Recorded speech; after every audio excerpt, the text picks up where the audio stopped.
Fala galera, e vamos nós com mais um Papos do Reino. E o nosso papo de hoje é sobre o Espírito Santo de Deus. Quem é o Espírito Santo? Segundo a Bíblia, o Espírito Santo é o próprio Deus.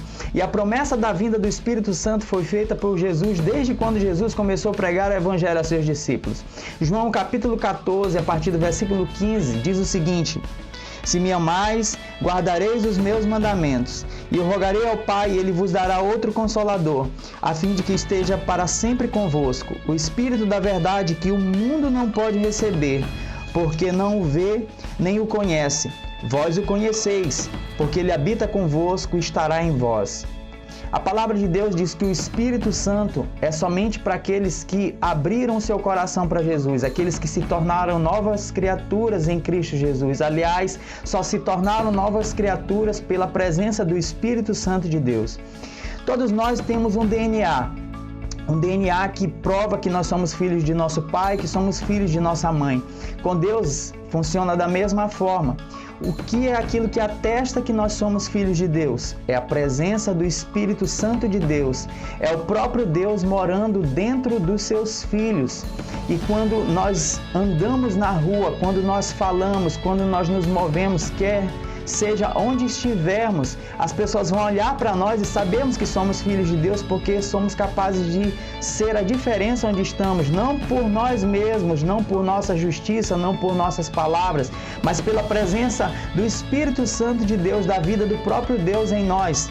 E a gente pode ter mais certeza disso ainda quando nós sentimos a presença de Deus, justamente porque o Espírito de Deus habita em nossas vidas. João capítulo 14, versículo 21, mostra isso bem claro para a gente. Diz assim: Aquele que tem os meus mandamentos e os guarda, esse é o que me ama. E aquele que me ama será amado de meu Pai, e eu também o amarei e me manifestarei a ele. Então nós vemos aqui que a obediência é uma prova clara de que somos filhos de Deus. Um filho de Deus verdadeiro tem prazer em obedecer o seu Pai, tem prazer em alegrar o coração de Deus.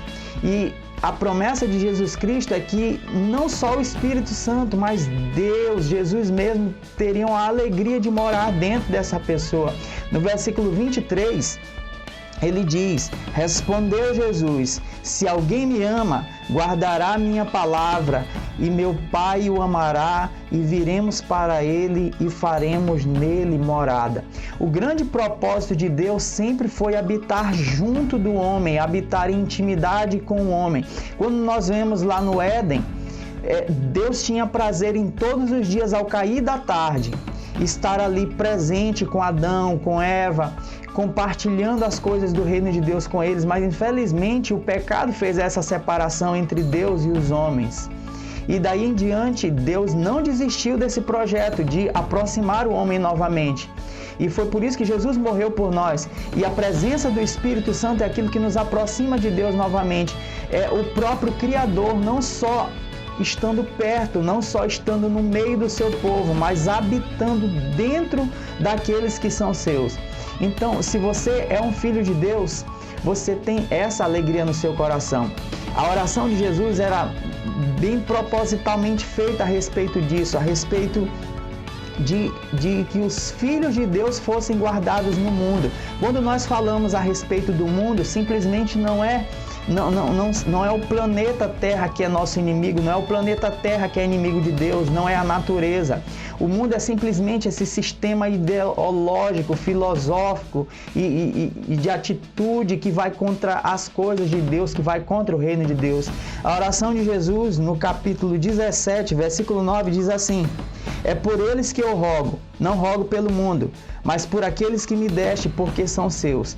Então Jesus diz que não está rogando nessa oração do capítulo 17 pelo mundo, ou seja, quem é o mundo? É a natureza? Não, não é a natureza. São aqueles que simplesmente decidiram viver segundo as suas próprias vontades, viver afastados de Deus. Isso é alguém que é do mundo, né? Às vezes algumas pessoas até brincam: isso é do mundo, aquilo é do mundo. Ser do mundo é simplesmente viver segundo o sistema.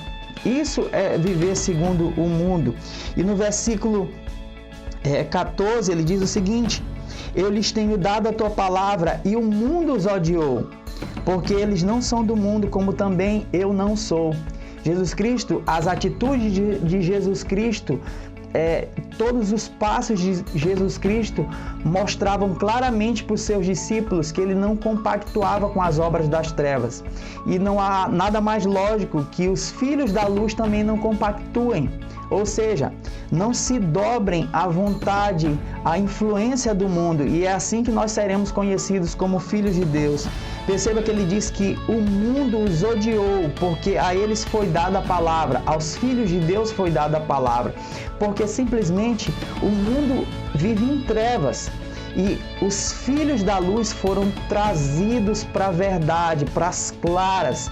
E assim como luz não se juntam com trevas, os filhos da luz não têm comunhão com os filhos das trevas. E é por isso que às vezes fica esse embate.